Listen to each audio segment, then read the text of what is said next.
one. All right, well, welcome everyone to our 7th session of the Volunteer Management Learning Collaborative for the Peer Recovery Center of Excellence. Today, we're going to talk about evaluating and then measuring your impact. This is such an important topic because so often as recovery community organizations, really good at doing the work and a lot of times not so good at measuring and evaluating what we're doing so that we can tell potential funders and SAMHSA and our single state authorities like, hey, look at all the stuff we've done. So super excited to have this session today. Next slide, Joy.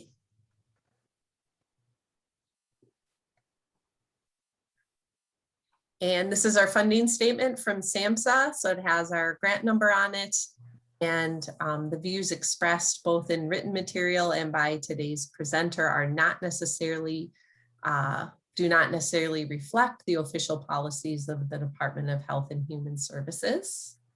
Next slide, please.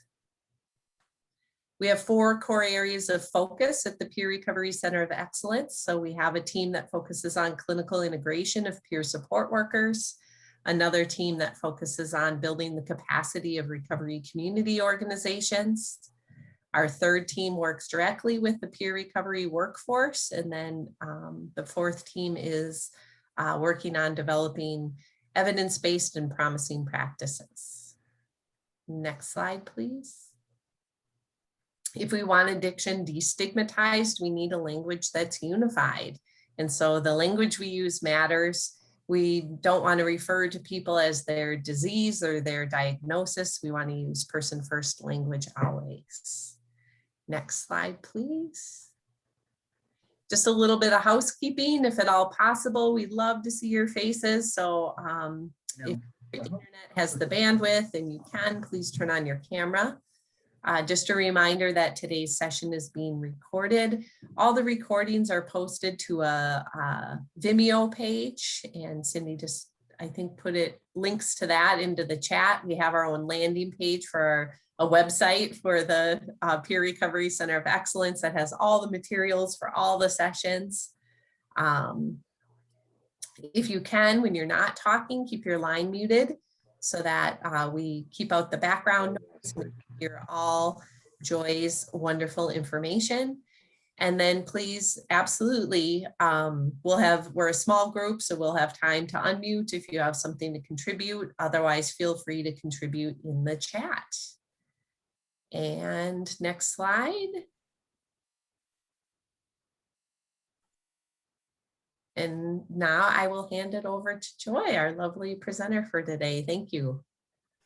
Good morning, everybody. My name is Joy DeMarais-Lands, and a brief summary of how I got into volunteer management. I started my career in service learning, in K-12 service learning, and in that work, evaluation of impact and outputs were an important part of program design. I moved on to higher education, and again, evaluation, specifically assessment, was an important part of my work there.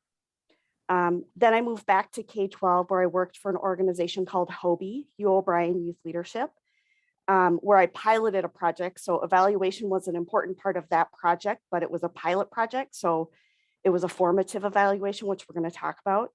And then I took my current job, which is a little different than the rest of my career. I work in association management, which means I manage professional societies, trade associations, and some traditional not-for-profits. And so like MAVA, the organization that is presenting today, MAVA is an association, so I manage organizations like that. And so while I don't do much evaluation in my current job, most of my career I've been involved with evaluation at different stages. So it's good to meet all of you. Know that I'll be looking at the camera, but also at various screens, so it doesn't mean that I'm ignoring anybody, but if there's something you want to say, go ahead and put that in the chat. So today's session is really an introduction to evaluation. We can't cover everything you need to know about eval in 2 hours. So I will say from the very beginning, if you decide to pursue it further, look at the resources in the handouts, which I'll be referring to, and you might consider a college course, especially if you're looking at statistical evaluation, really data-driven evaluation. That's where I learned most of was in graduate school. So you can see on the slide what the learning objectives are for this session. I'm not going to read them to you because you're all grown-ups, right? Reading is something you know how to do. So let's talk about some definitions, some language that we use quite frequently when we're talking about evaluation.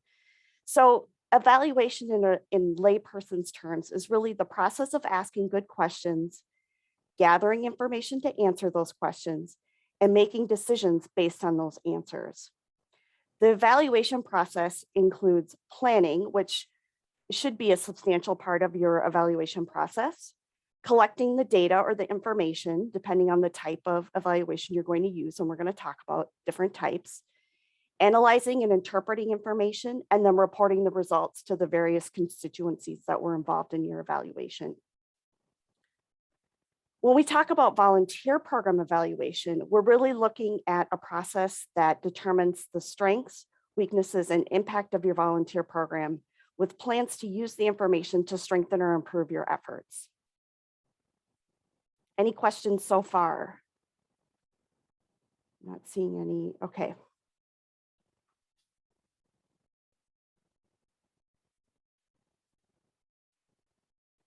So some more terms. So oftentimes when we talk about evaluation, it's important to know what kind of evaluation you're talking about.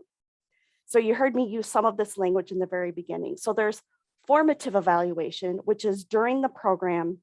It's a developmental type of evaluation. It's done for program improvement, and it's done for people who develop and implement programs. So for example, when I piloted a program, I used a formative evaluation as we were developing and trying to create it to stabilize it into a method that we would replicate. A summative evaluation is something you do at the end of a project and is often done for accountability purposes, usually to a grant funder or some sort of reporting body. They usually require a summative evaluation as part of funding or some sort of process that you're involved in. We're going to look a little deeper into formative and summative evaluation a little further when we get into our concepts. Output evaluation is probably the most common type of evaluation, and it's usually things that are easily counted or tracked as a part of your effort. So like numbers of hours served by volunteers or numbers of volunteers. Again, it's outputs, it's things that are done out of the activity. And then outcome evaluation is likely what I think of as the most complex type of evaluation, because it's describing what will change or what has changed as a result of your efforts. So you might be looking at causation, for example. So such as the number of new immigrants who finished a language certification after participating in a volunteer-run tutoring program. Sometimes outcome evaluations can be pretty sophisticated, and we're going to talk about logic models later on. Logic model is a good type of outcome evaluation process. Any questions about the terms that I've used or introduced? Okay. So with that, let's have a little bit of discussion. What types of evaluation have you participated in? Anybody want to unmute and share types of evals that you've participated in?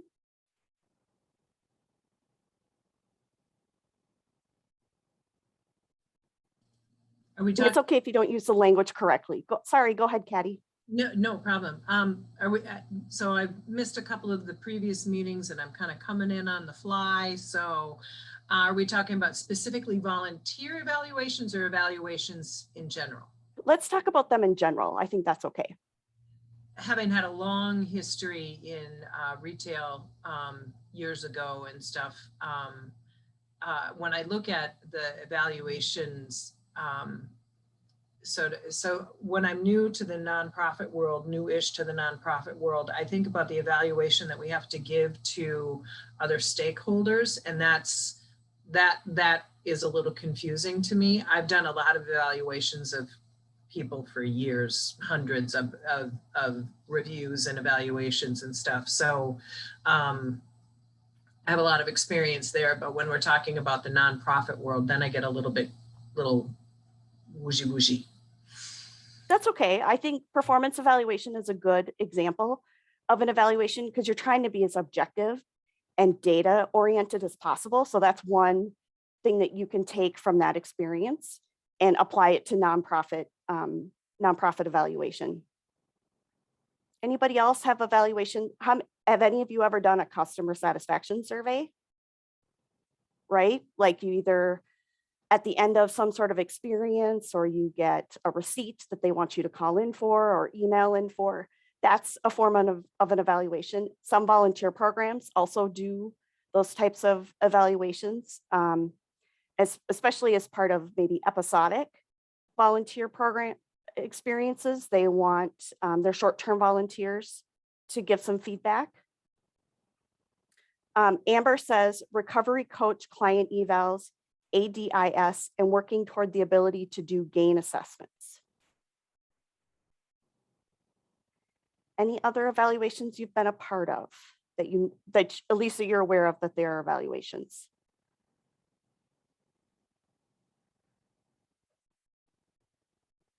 So based on what you may have been a part of, or at least what you've learned so far, what benefits have you seen from evaluation?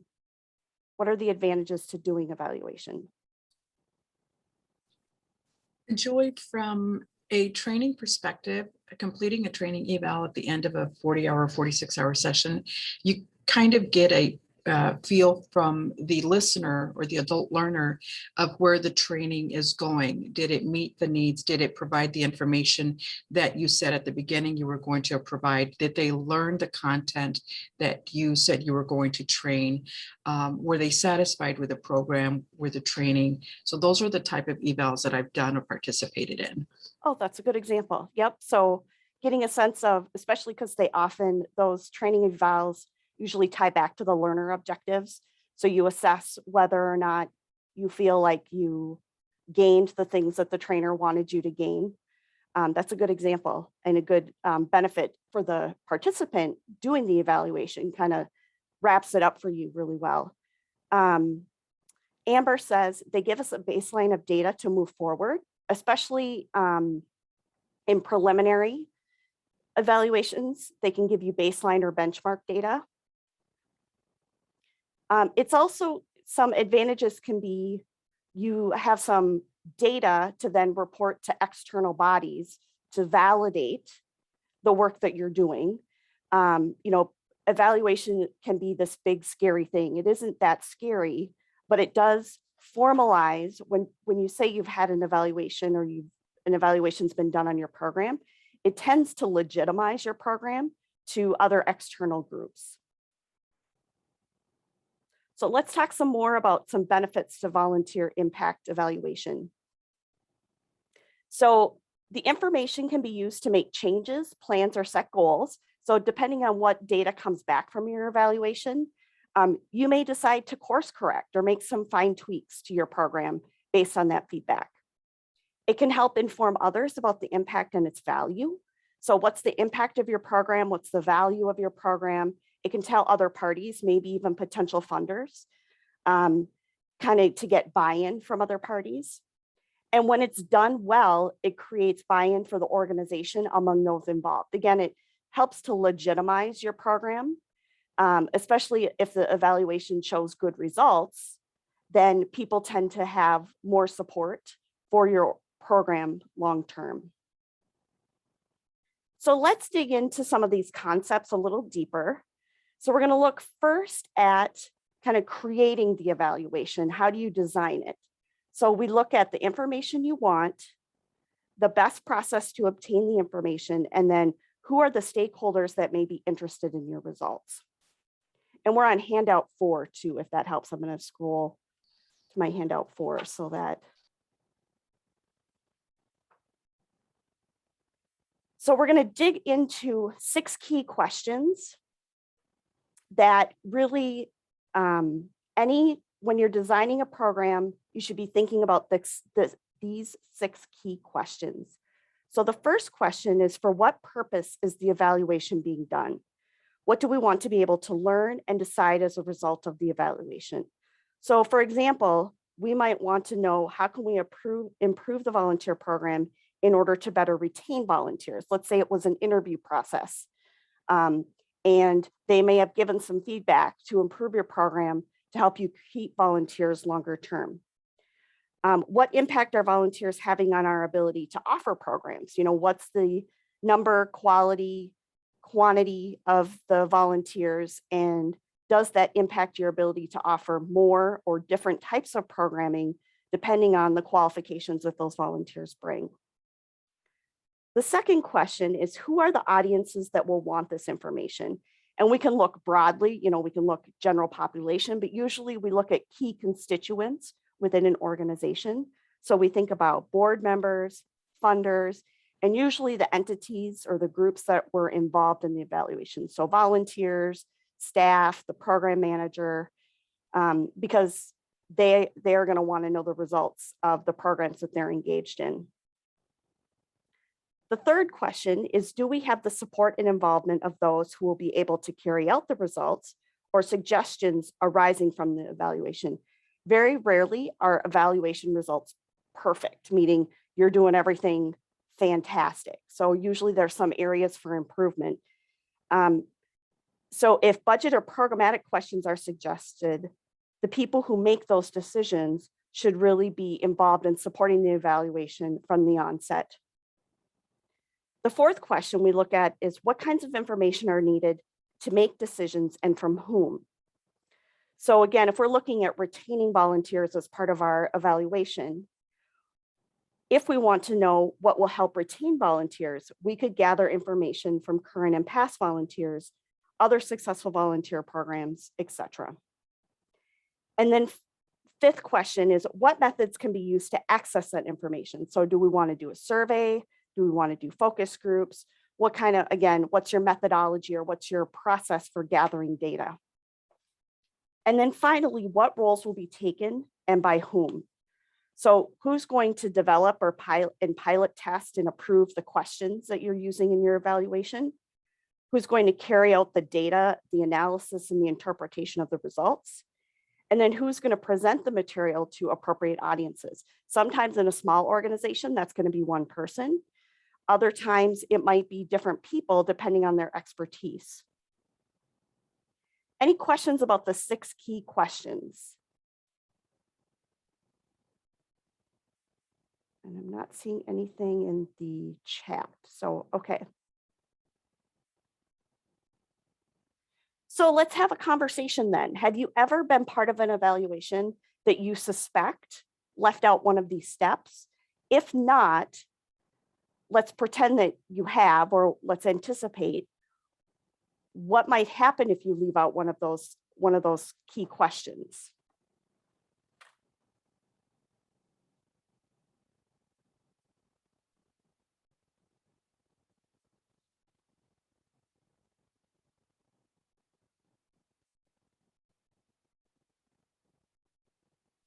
So one thing I think about is, if we don't consider the audiences who will want the information, we don't think about their perspective, we may be gathering data that is maybe irrelevant. So maybe we think we're looking for data on retention and that the staff wanted to know that, but if we didn't consult the program staff to do that and they say, no, retention really isn't the issue, it's,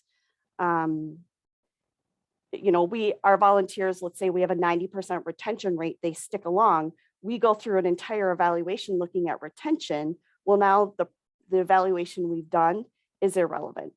So checking with the audiences who want the information to make sure that that is really the information they want is important.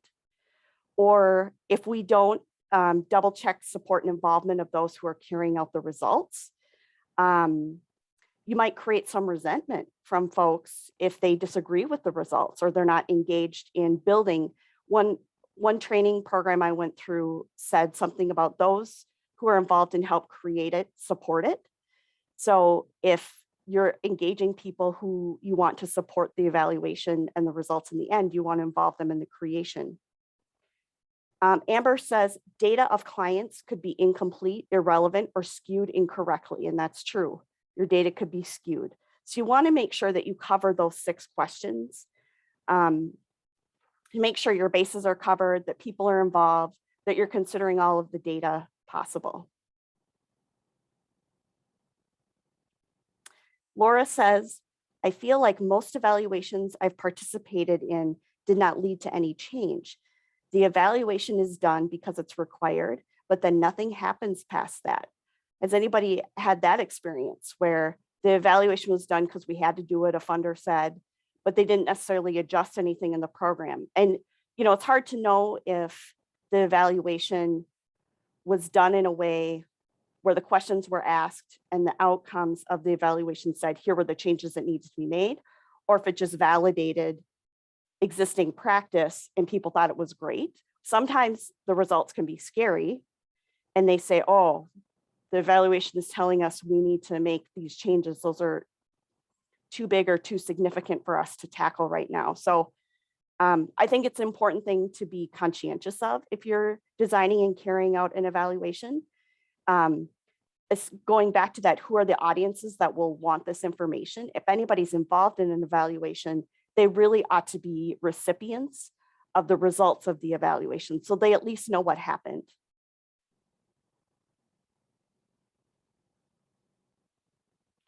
So let's talk about some other considerations that we need to think about when designing a volunteer program evaluation. So we need to think about confidentiality, particularly if we're dealing with vulnerable populations or populations that may not, as we just talked about, audiences who will want this information. If they're an audience that may not understand the results of, if it's children, for example. But we need to consider confidentiality data, HIPAA as an example. What data do we have access to? What data do we need to protect? What are our legal and ethical obligations with that data? What are the necessary resources that we need to have to carry out an evaluation? I think one thing that people often overlook is staff time as a necessary resource to carry out an evaluation. It often takes additional time for people to participate in and lead an evaluation, so carving out that staff time. Who is leading the process? Is that person trustworthy in the eyes of the people who want the evaluation? Sometimes it's helpful to involve a task force or committee or a working group to carry out the evaluation or to at least oversee it. Again, things that we help to create, we tend to support. Getting support from those who will carry out the recommendation. So if we know that staff and lead volunteers are the ones that are going to carry out the recommendations from the evaluation, it's important to get their feedback and their engagement in the evaluation and the design. Sometimes you might decide to hire a consultant, especially if it's the expertise or the scope is beyond what the people you have involved are able to do. And so then that means you need a budget for the project to do that. Any questions about the additional considerations?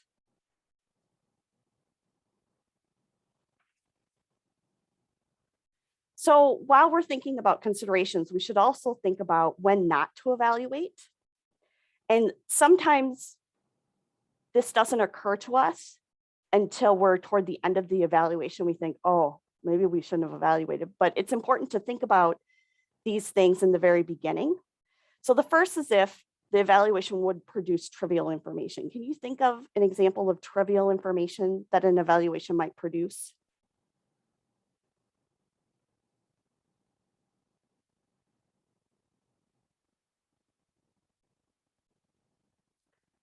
Again, it might be a question. The question might not be, the evaluation question may be going back to the retention thing. Somebody thinks retention is an issue because one person said retention is an issue, not really talking to staff and realizing, oh, retention really isn't an issue. So that would be trivial information or information that isn't helpful to the overall program. If the evaluation cannot yield useful or valid information. And again, this goes back to asking the hard questions about the evaluation. Valid information meaning, was the methodology effective, but also was the question asked, or the questions, let's say it was a survey, asked in such a way that it was clear, it was easy to understand, it was easy for people to answer. Sometimes evaluation is premature. This one I tend to kind of disagree with because I've done a lot of pilot programs, and I think evaluations can be helpful in designing pilots. But I think thinking about matching the right scale and scope of an evaluation to a pilot program is important. So, even if it's a qualitative assessment where you're looking at, participation, like a performance evaluation or customer satisfaction, even if you're using that as your evaluation, in a pilot program, I think that's important. But, let's say you've just started a program in 6 months and you decide to undertake an evaluation, that would be premature without kind of thinking it through. If qualified people to assist the process are not available, that's really important, or they don't have the capacity, right? We work in the nonprofit sector. How often does that happen? We're over capacity to do things. So making sure that if you can't do it well, should you really do it at all? And I think that's an important question to ask. And again, it's contextual. I think it depends. And then no one will use the results. I think there's always results to be used. I think there's always validity in data, but if it's confirming what we already know, then nobody will use the results. So again, we go back to what's the research question or the evaluation question we're looking to ask. Any questions about when not to evaluate a volunteer program?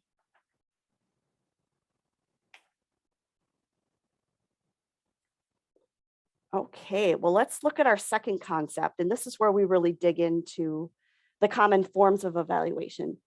So we're going to look at output statistics, customer satisfaction, program comparison to outside standards, and outcome evaluation. And these are common forms. So these might be tools that you decide to use in your evaluation. So first, let's look at output statistics. And again, this is often the most common form of evaluation. And we can look at a variety of different things. So we're looking at quantitative information about a volunteer. So we're looking at demographics, the number of volunteers, the number of hours they served, the percentage of volunteers by gender, ethnicity, education levels, percentage and number of volunteers who gave financial donations. So again, we're looking at things produced, output of the program. The way that the methods to collect that data. So what existing record keeping systems do you have? Do you have a volunteer application? Do you have some sort of assessment that they complete? Are there sign-in sheets that they use or timesheets that your volunteers use? Again, applications or intake forms. Can you think of any other methods that you might use in output statistics? There might be an exit interview that you use or a stay interview. I don't know if any of you have used stay interviews or heard of them, but they're interviews used about midway through a volunteer's experience just to see how things are going. The other output statistic that's used quite frequently in our field is computing the value of volunteer time. Is anybody familiar with this data? You might have heard of independent sector, and they're probably the best known for producing this data. So every year they do a significant piece of research, and then they release the value of a volunteer dollar. So as of April 2021, Independent Sector and the Do Good Institute announced that the latest value of a volunteer hour is $28.54, which I think is interesting. That's an increase of 4.9% from the previous year. So some of you, your eyeballs are big, like, really? That's the value of a volunteer hour?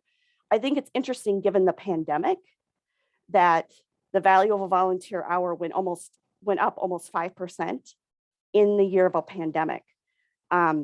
So in your handouts, you'll see independentsector.org. So you can see that one. That, again, that's a pretty common one. Volunteers like to see that data about themselves, like what's the value of the hours that they contribute to an organization. So while it's important to keep output statistics and data, it really isn't enough information to truly evaluate the quality of a volunteer program. So I recommend that every volunteer program have a way of gathering and reporting output statistics, but that's not where you should stop in evaluation. So let's look at the second most common, and that's customer satisfaction. And this is qualitative information collected from quote unquote customers of the volunteer program. So it's volunteers, it could be other, if it's a mentoring program, it's the mentor and the mentee. And there are a variety of ways you can do this. So you can do surveys or questionnaires, you can do them paper or online. You could do interviews, like I talked about, stay interviews and exit interviews. You could do group interviews or focus groups. You could create case studies of various scenarios. You could just observe what's happening. So this is qualitative data. So it's not necessarily numeric or statistical data. And what it really speaks to is usually you're going to get some qualitative data about experience. And often what comes with this is anecdotes or stories. These great stories that you put in your hip pocket to talk about the quality of the program. You know, X participant's life was changed because of their engagement with the program. Or again, you get these snippets of stories that you can share that feel good stories. But also it can be helpful to gauge the temperature of your volunteer program. You know, are people generally feeling really good about it? Or is there something else going on that you can get a sense of through a customer satisfaction type of assessment? Can you think of any benefits to using a customer satisfaction type evaluation?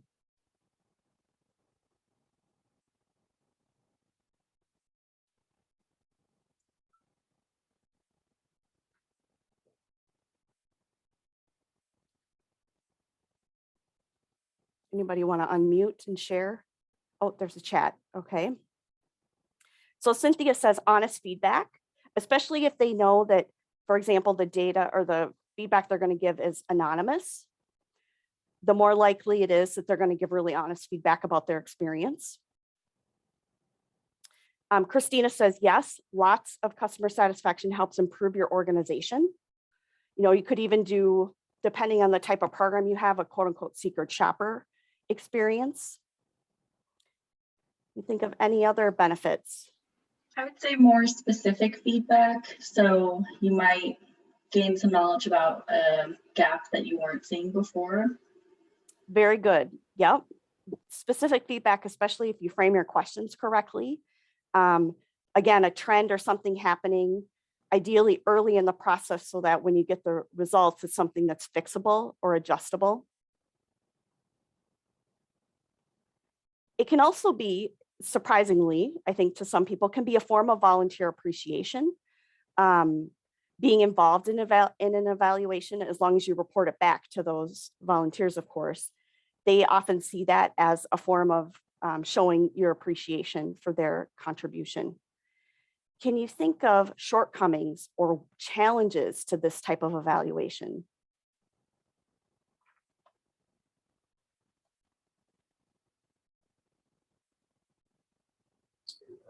It doesn't always, the customers may not always respond. So you may not get the feedback that you're really looking for or the number of responses that you really want.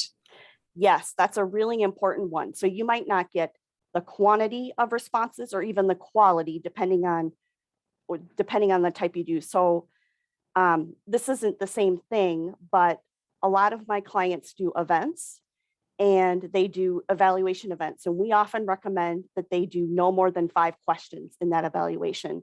One, because it's quick and easy, and 2, they're more likely to have a higher response rate. So, if you've got a 20 question survey, your response rate is likely to be much lower, especially if it's an individual filling it out, as opposed to maybe an interview with somebody. You may not get, depending on the temperature of trust in an organization, you may not get the full volume of answers, but if it's an interview, you're more likely to have them complete the survey or answer all of the questions. Can you think of any other weaknesses or shortcomings?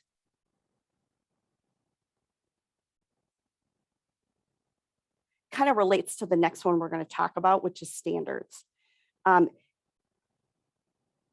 You might get information about outputs.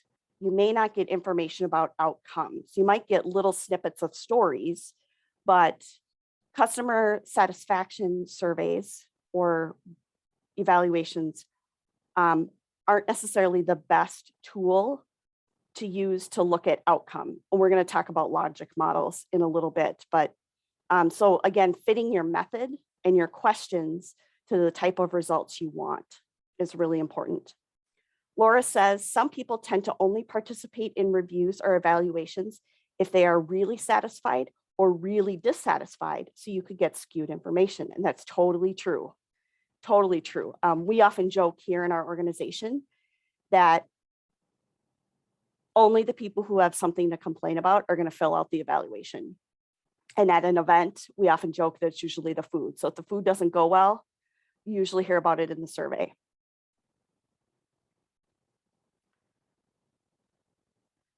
So the next common method of evaluation is comparison standards. And this is really looking at your volunteer program compared to outside standards. And there are 2 that we're really recommending that you look at.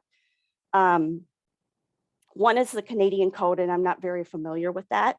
There is a self-assessment in the Position Your Program for Success module, which I believe you've already done. Is that right? I can't remember the order of the modules. But there is a self-assessment in that module that you could use as a set of standards to evaluate your program. There's also the Reimagining Service Enterprise quiz that you could use as a standard, but find or similar organizations in your area. Again, depending on what set of standards you want to use. You want to make sure, though, that the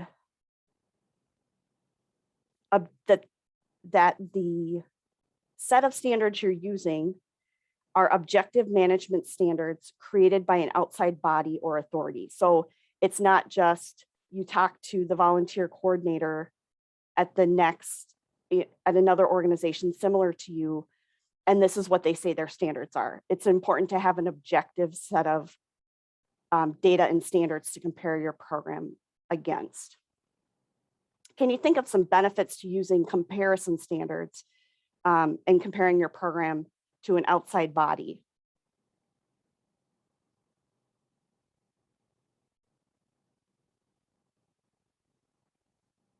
I think of one is that usually these are regional, national, or international standards. And so if you can benchmark your program against this external objective body of data, it's a way to demonstrate excellence of your program in meeting standards.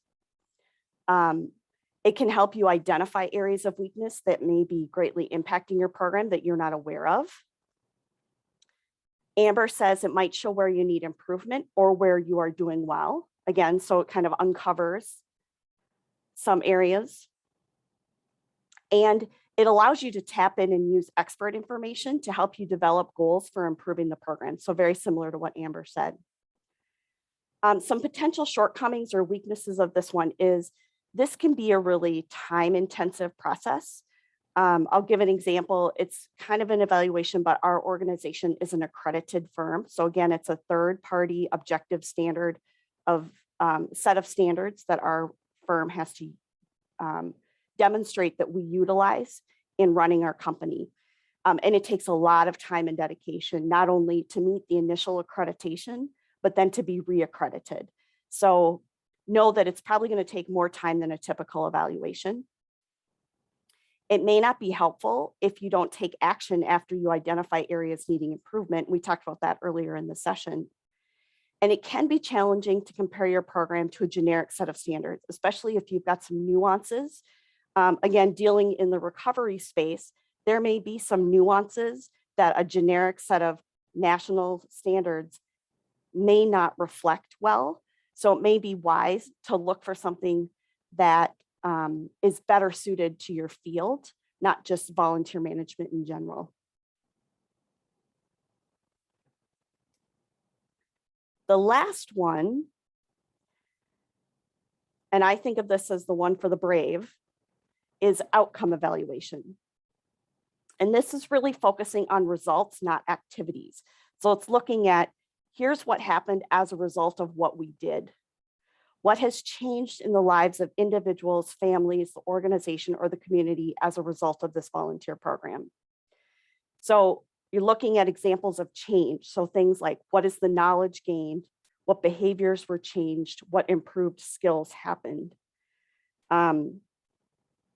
It's a more sophisticated assessment, or pardon me, a more sophisticated evaluation. And usually if you have external funding, outcome evaluation is something that your funder may want you to have. So what target groups will change? You might ask, what will happen to create a change? How will a change be identified and tracked? And what's important is to be able to identify or narrow down if it is causal, if it happened because of, or if it is corollary, that you can't really tell that yes, A plus B equals C.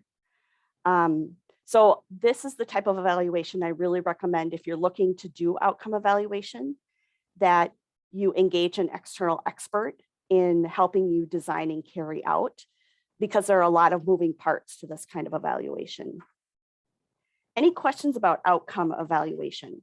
When I was doing service learning, the most common outcome evaluation was that we looked at academic achievement. So as a result of a service learning experience, students' academic achievement improved, or what we might look at as some social emotional learning occurred, or other, maybe their attendance, they were more engaged in school. There were other things that as a result of this experience, these other things happened.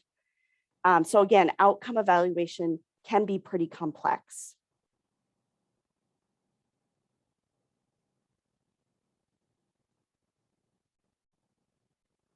So let's stop for a moment and we've talked a little bit about the benefits or shortcomings of each type of these kind of frequently used evaluations.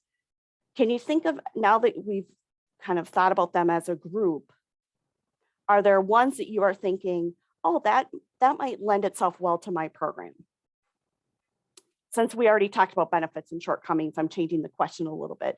Is there one that you think, oh, maybe this is one I would do?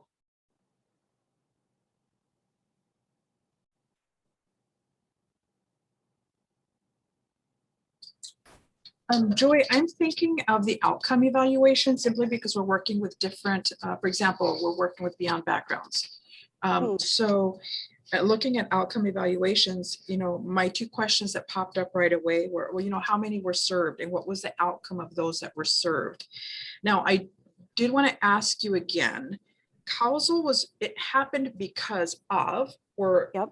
Correlation, you said correlation? Yep, corollary or correlation. This happened because of that. Is that what that means? So causal is, you think of because. A plus B equals C. Corollary means it could have happened, but you can't draw a firm distinction to say that A plus B equals C. So that's a common discussion in an outcome evaluation, is causal versus corollary. And if your data isn't really strong, usually the evaluator is going to lean towards corollary. Okay. Does that make sense? Yep. Thank you. So we have a brave soul, Cynthia, going after outcome. I think that's awesome. Brave or I think it's crazy? yeah, I think it's awesome. But it's important. It's important data, right? It's important data to collect. Anybody else have one that you're kind of, oh, this one would be a good one, or this is, I know we already do this, maybe I can improve it and go to another one.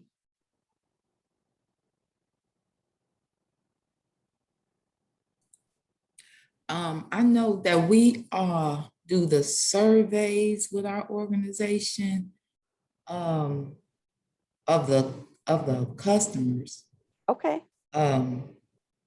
I personally always ask people, you know, customer satisfaction. I'm always asking one-on-one even, you know, their honest opinion about the program. Do you have a formal way of collecting all of that data and analyzing it, or it sounds like it's more conversational? Well, the customer satisfaction one, I do that, you know, informal, but the output, I believe, because since I just got in here late, but yep, that's okay. the output and the outcome, we have to do baseline data survey, and then we have to do follow-up surveys. So that, I believe that would probably be covering the outcome evaluation, you know. Yep.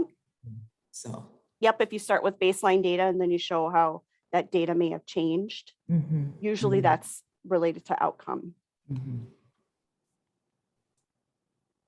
Anybody else leaning toward a certain kind, or you know, like Linda said, she knows they do this kind already? So I work at USARA, Utah Sport Advocates for Recovery Awareness, and we have a family support program that, I mean, we use output for like the number of volunteer hours because our family support program is mostly volunteer based. But then I feel like we do a mix of customer satisfaction and outcome for the participants of our group, and they have been really helpful for us in, I would say, like output methods. Like we measure how their well-being is in, like at the first session or meeting that they come to, and then like the 12th, and then that shows that our program is working well, and then that then helps us with grant reporting, so we can continue to get funding for the program. So okay, that's helpful. So it sounds like it is a combination of customer satisfaction and outcome. Is that what you were saying? You were cutting in and out a little bit, so I want to make sure Oh, sorry. That's okay. Yeah, definitely. Especially if you're a good outcome one could be where you're collecting data at various points in time to show progress. Thanks, Teresa.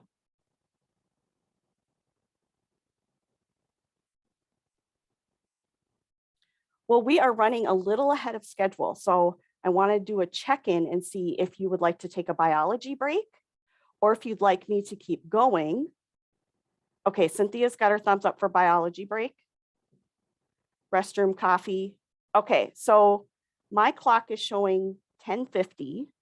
Let's come back in 5 minutes. That should be long enough to refill your coffee cup or run to the restroom. So we'll come back in 5 minutes and we'll talk about logic models, which you'll need a biology refresh because logic models can be kind of heavy. So I'll see you back in 5 minutes. And awesome, thank you. That was like magical. So welcome back from the break. We are going to now look at the logic model. And I'm looking at handout 11. What we're going to do is I'm going to walk through the model and I'm going to ask you to fill out on your handout some ideas for how you might use the logic model outcome evaluation in your program.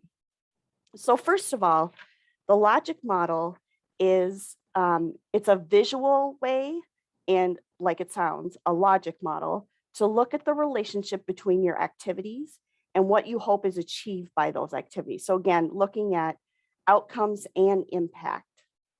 So if you look at the handout 11, you can see the visual representation. And what it shows is you're looking at your planned work, which are resources and inputs, which go into activities.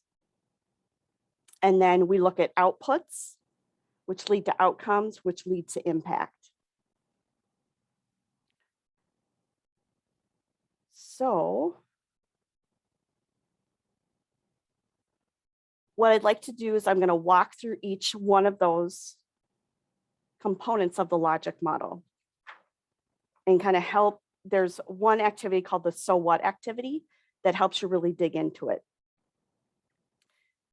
So resources and inputs include all the things we've kind of talked about already. Your human, financial, organizational, and community resources that your program has available to do your work. And again, oftentimes we call these inputs or resources. Your volunteers and the hours that they serve are considered a resource or an input. Number two is activities. So your program activities are the things that you can accomplish with those resources. So how do you use those resources or input to do things? These can be processes, can be tools, can be an event, a technology, or an action. Your volunteer program is an activity of your organization. It's how you use your resources or inputs is a volunteer, your volunteer program is an activity. Output statistics, we talked about this. So usually the nice thing about the logic model is you can at least get to step number 3 in the logic model because most people measure their outputs. So it's quantitative information about your volunteer program, such as how many people were served by volunteers, how many hours. And then outcomes are specific changes in people's behavior, knowledge, skills, and status. So what happened, another way to think about it, is what happened for the people your organization serves because of volunteers' efforts. So again, what was the impact or specific changes in people because of what your volunteer program did? And then impact is the fundamental intended, or sometimes it's unintended, long-term change occurring as a result of program activities. Often impact is something that takes place years in the future. It's not a short-term. Outcomes might be more short-term. Impact, you're looking much more long-term. So if you look at page 2 of handout 11, you're going to see a table. And it should help you then brainstorm your resources and inputs. So again, you might put in your volunteers and your volunteer hours. And then number 2 is activities. So I'll give you 2 minutes to go ahead and fill in columns 1, 2, and 3. So your resources and inputs, activities performed by your volunteers, and then outputs. What are the quantifiable immediate results from your volunteer activities? So it's 11 o'clock on my clock. I'll come back at 11:02 and we'll talk about a way to whittle into outcomes and impact.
Okay, so we're at 2 minutes after the hour. So hopefully you have put what are the resources important to your program in column 1, the activities performed by your volunteers in column 2. Can you tell I like to talk with my hands? I don't know if you can see it, but, and then your outputs. What are the quantifiable immediate results from volunteer activities? So again, number of volunteers, number of people participating, hours, all of those output things that we typically measure. Outcomes gets a little tricky, but here's one way that you can help what I call whittle it down into outcomes. So what do you believe happens for people because of the activities and the outputs? And it's called the so what strategy. So let's say that we have a program, a mentoring program, whose mission is to keep high-risk students out of gangs and further involved in further training and education. So again, it's a mentoring program to keep high-risk students out of gangs and involved in further training or education. So let's say our goal is to get them to graduate from high school. So when attempting to describe the impact, you ask yourself, so what, for each outcome to be able to whittle down to the outcome you're really looking for. So you might say, we had 90 volunteers working on the volunteer project for 3 months. So that's activity and output. So what? Okay, so I might answer the question, so what, with the volunteers were mentoring high-risk students to continue high school. So what? Most students reported liking their mentor. That might be a customer satisfaction survey result. So what? More students began to turn in their homework more regularly. So what? The students began to develop more pride in their work and began to get passing grades. So what? As a result of receiving better grades, many were able to transition back into regular high school. So you can see how it starts big and it kind of whittles itself down into an outcome. Now we're going to get data, we're going to have some data-driven outcome that might have come out of a logic model research. 59% of high-risk students being mentored for a minimum of 3 months by a caring adult tested higher on standardized tests, there's an outcome, got after-school jobs that they kept for 2 months, there's an outcome, and were expressing interest in additional education to prepare them for the work world. There's an outcome. But let's say we want to whittle this down some more. So we'd say, so what? So what are the results of this? This could be the impact. It has been statistically shown that students who are able to keep an after-school job and are motivated to get additional training and education for future employment have a 70% less chance of breaking the law and becoming dependent on drugs and involved with gangs. So did you see how the impact tied right back to our program mission? And again, it's long-term, it's not something, but that's what we're long-term hoping to achieve. And we've got some measurables in there. So do you see how the so what, again, starts big and it whittles it down, and it might help to have somebody so what you, if that makes sense, as you're thinking this through, so that you can discuss what are the answers to the so what to whittle it down. That was a lot of information. Are there questions? Would you happen to have an example, just laying around somewhere, what that logic model looks like when you start adding all this information in there? I can imagine it, what it looks like, because of the so what pieces that you have in there, but would you happen to have an example for visual learners like myself? That's a good question. I have my notes, which I'm okay with sharing notes. I can send it to Wendy, and she can make sure that you get it. I'll just pull the text out of, because I get the visual thing. That totally makes sense to me too. Sometimes it helps to see it and read it. So I'm happy to send that chunk of my notes to you. Any other questions? The other thing, if you go to the WK Kellogg website and you search logic model, at least the last time I did this, they have a lot of tools available on their site because they're really, I think they still do. When I had Kellogg funding, we were all required to use logic model for our evaluations. I think they're still requiring it, and they have a lot of resources available.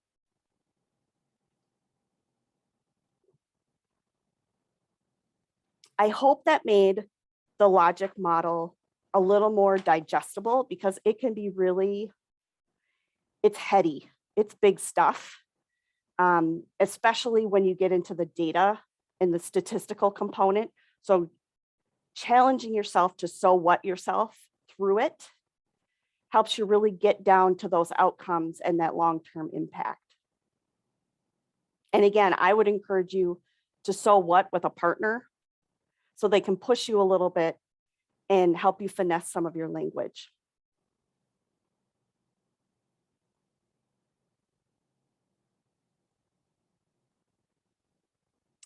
So return on investment, we're going to shift gears a little bit. I'm going to look at another model. So this is an emerging form of volunteer program evaluation. And this is really coming from the people that are looking at investment. We invest X amount of dollars into your volunteer program. What are we getting out of it? And they're really asking, what is the return on investment? What is the financial impact that is coming out of investing this money into your program? So this is a common calculation on the slide. It's a simple, there are more complex ROI calculations. This is a nice simple one. So it's the value of volunteer time, which we talked about. Another way to figure that out is the number of hours times the total value. And then you divide that by the investment. So what are all the costs related to your volunteers? Like it could be your volunteer program budget. And then this calculation can be used to advocate for investment in the volunteer program. So what it can show you is for every dollar invested in the volunteer program, there is a return of $5. That's one example of how it can be used to turn that investment. So you get X amount of dollars as a result.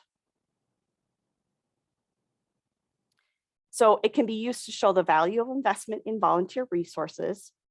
It's often used to advocate for more investment, especially if for every dollar invested, there is a positive return. People like that, they like to see that. And it provides hard financial data for leaders and stakeholders who are interested in return on investment. I think about board of directors and people who set budgets, they want to see ROI. The shortcomings of this one though, is it can be complicated to calculate. So again, that's why we gave you a simple common calculation. There are much more complicated ones, but because there are multiple ways to calculate ROI that can be used for a variety of different purposes and that will give different results, it can be confusing to explain the measurement. So again, I would start with this common simple calculation. The other piece is it's really only providing one piece of evaluation information. It's just financial information. It isn't information that qualifies or validates your program. It's just financial data. So it's important to keep in mind with ROI evaluation that not everything can be measured and not all results will be evident immediately. So this is especially true if relationship building is an important part of your program, and that you're looking to build relationships to grow your program. Those things, as you know, don't immediately yield outcome. I mean, you could have a conversation with somebody about volunteering in your program, and 2 years later, they show up to volunteer in your program. I mean, you just don't know when that conversation will show impact. So ROI, again, is a good short-term, it's one piece of data. On handout 12, you'll see they show it. They show the sample calculation, and they showed how they measured the investment. And there's a couple of other tools on that handout that show ROI calculation. Any questions about ROI? It's becoming popular, but again, I would use it I'd be choosy in how I use it. Linda, I saw you unmute. Yes, so I'm looking at the handout, because that was a question I had from the last slide, but this handout is showing that they said the value of volunteer hours, $25.43. So whatever company this would be, that's a value that, like, if they were to pay the volunteers, that would be what they would pay them. That's what I was Exactly. wondering, because Yep. since volunteers aren't paid, so. Right, so they're trying to assign a financial value to the hour, that's when they use the independent sector value of a volunteer hour quantity or per hour rate. Good question, Linda.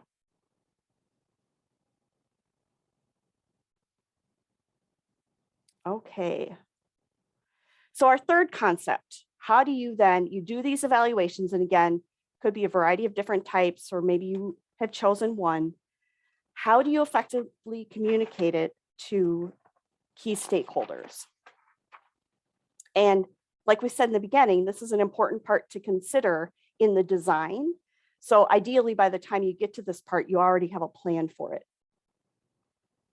So let's talk about, with whom should we share evaluation findings and in what ways?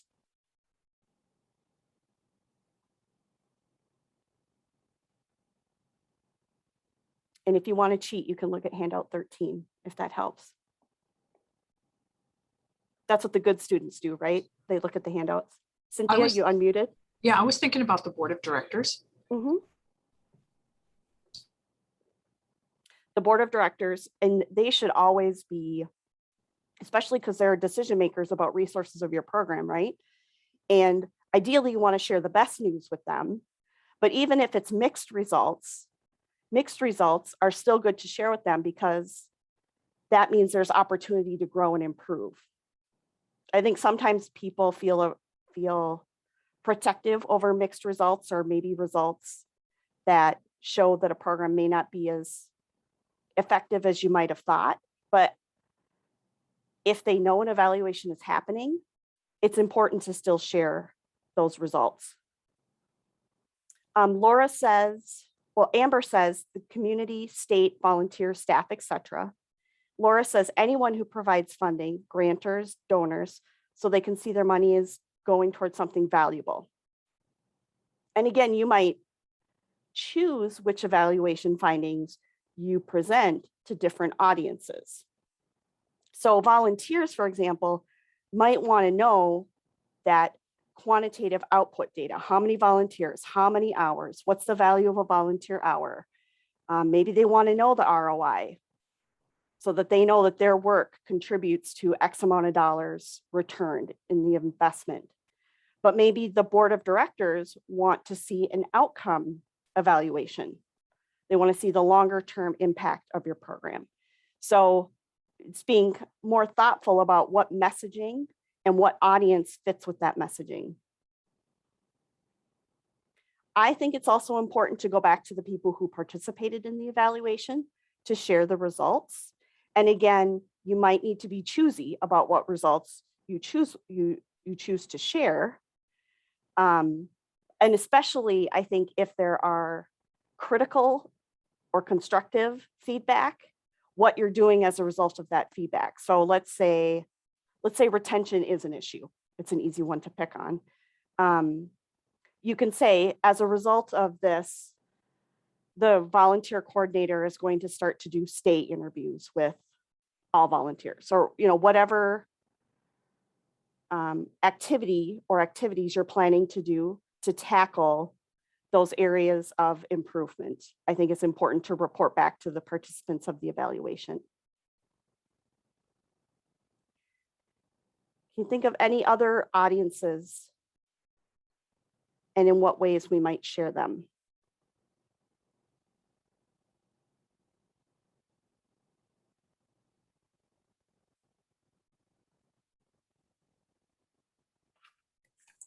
What about donors? Donors is an important one. Donors or grantors. So individual donors, especially if they are volunteers as well, you know, they want to know the impact of their dollars, what's happening with their dollars. Again, they're usually going to want to know more output. That's easier to report to donors. But they could, depending on the type of donor that they are, maybe larger dollar donors are a group to find out about outcome evaluation, especially if you're trying to grow the size of their donation. Outcome evaluations can be persuasive in that way, especially if it's really positive and affirming, you know, results.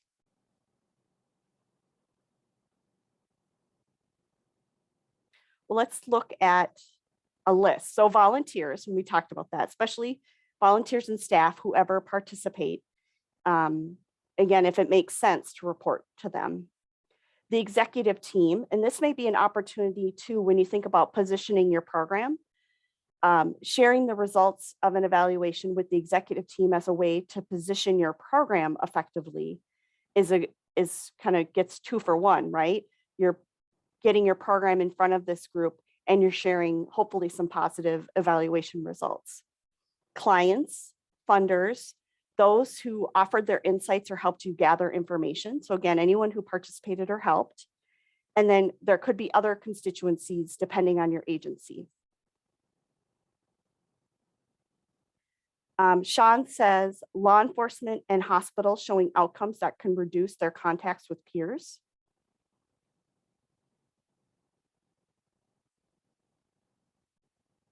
Can you think of any others?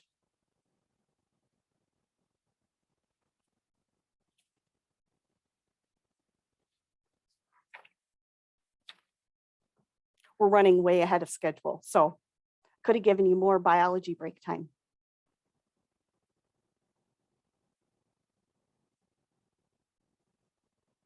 So let me summarize, and then I'm going to open it up for questions or comments.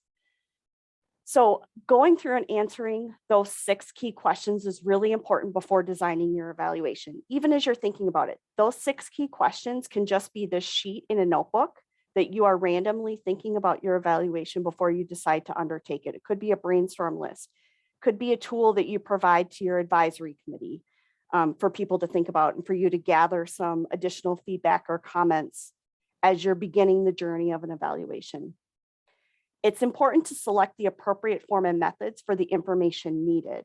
So depending on what information you're looking to gain, you're going to want to match the form and the methods to get you what you want. And that may need more than one. You know, again, outputs is the most common, and it may be a baby step if you're just starting evaluation. Maybe you just start the first 6 months and just start to gather output data just to get more comfortable with it. And then maybe you move into customer satisfaction and get some qualitative data about how volunteers feel about your program. And then you move your way up. That might be another way to think about this. In those 6 questions, and we just talked about sharing information with key stakeholders is important, but also being thoughtful about what information to what audiences, like what matters to them, and framing things so that they remain supportive of your program.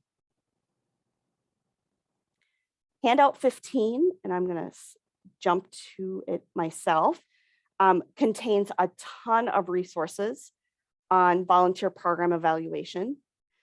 And if you're looking at the online one, they're all hyperlinked. Attachment A has some supplementary information about administering an evaluation if you're going to do it yourself. So things like questions and decisions prior to administering the evaluation, designing your questions, doing a pilot, collection logistics.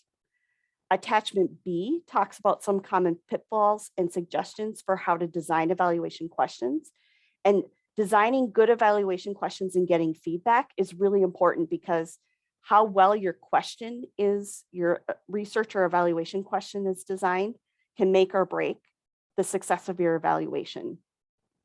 So I always suggest, even if you're not going to use an evaluation consultant, you might build some relationships with some folks where if you're going to do your own evaluation, they can at least give you some feedback on designing questions, so they can help you strengthen your research question or your evaluation question. And then attachments C, D, and E give some examples and advice on data and impact reporting. And again, we talked a brief time. We didn't go anywhere into the level of detail that logic of a logic model, but a logic model is a pretty common one. What questions do you have?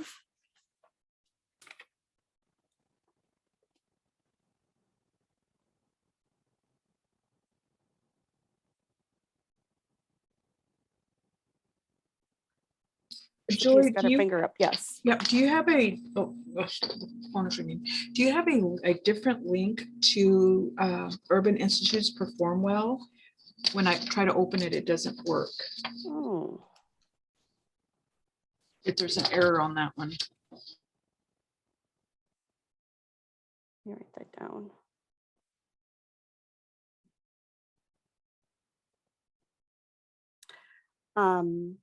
Wendy and I will find out.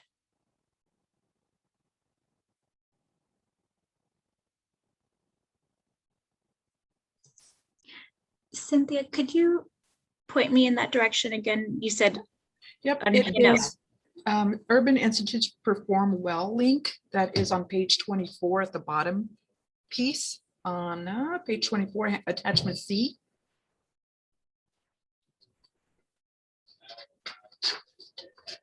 Do you see it, Wendy?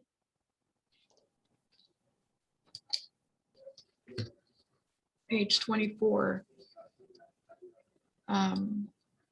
Towards the bottom of the page on attachment C. Sample outcomes. I would be the most difficult one today, right? No, you're just asking. We'll figure it out.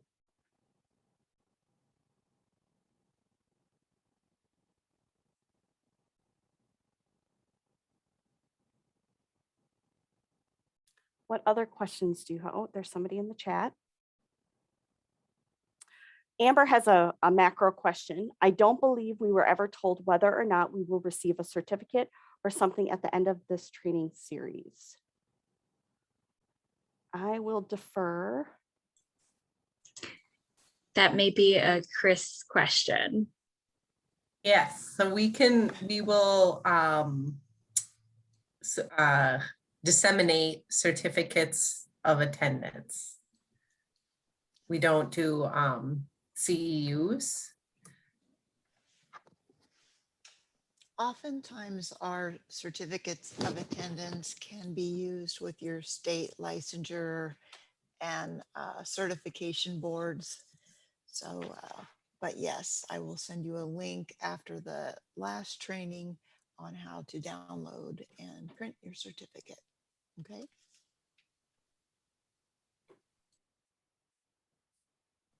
What other evaluation questions do you have that I can do my best to answer?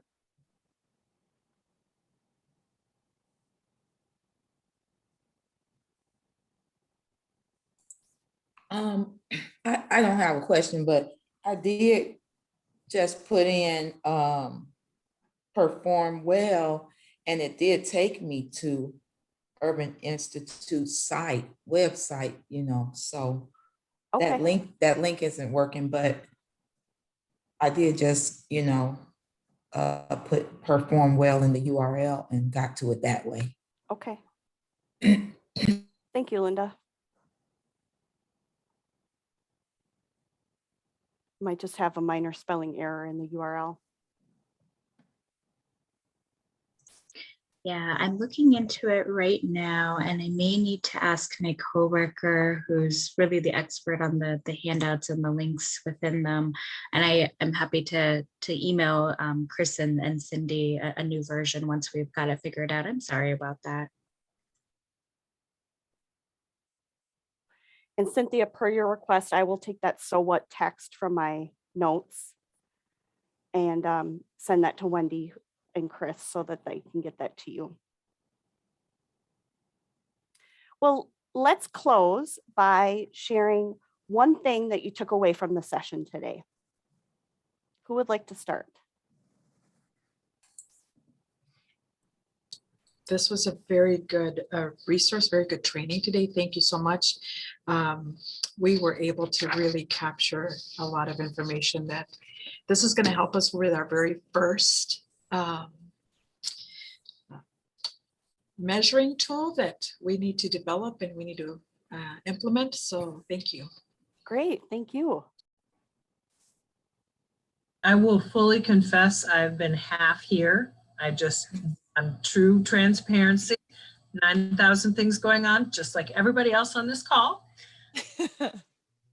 What I did take away is that we don't have an evaluation process, and we have like two fields of volunteers. We have people that are committed to do specific hours based on a scholarship program we have, and then we have volunteers that come in because they want to volunteer. And you've given me something to think about how I'm going to kind of capture information with those two kind of volunteer commitments. They of course are doing it for our organization, but it looks a little different based on what the requirements are. One has a requirement, one has a come on in, let's go. So it's given me some ideas on how I might sort of capture that information. So even though I wasn't here the whole time, I did capture what will be relevant to what we're doing. So thank you. Good, I'm glad that was helpful. Laura said, it broadened my perception of what kinds of evaluations are out there. I never considered how many options there were. Christina says, I love the idea of surveys on volunteers, and love and light to all of you, and thank you for this opportunity. Cindy reminded that the recordings are all posted on the landing page. Are there other things that I think Linda's unmuted? Linda, were you going to share something you took away today? Yes, my takeaway is to tailor my reports to whatever audience needed.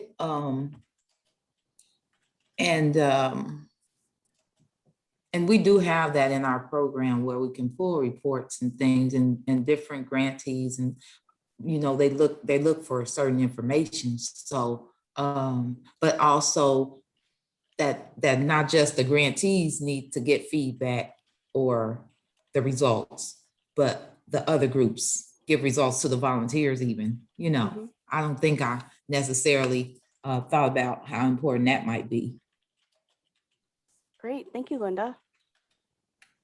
I learned like how to pinpoint what we're trying to evaluate and using different evaluation techniques for like the specific things. So I think it'll be helpful to look back on to say like, what are we trying to learn about our volunteer program? And then this is what we need to, this is the evaluation method that we should use.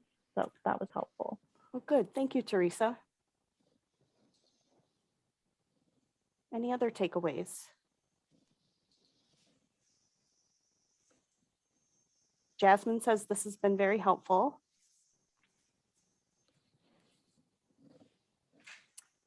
Last call for takeaways.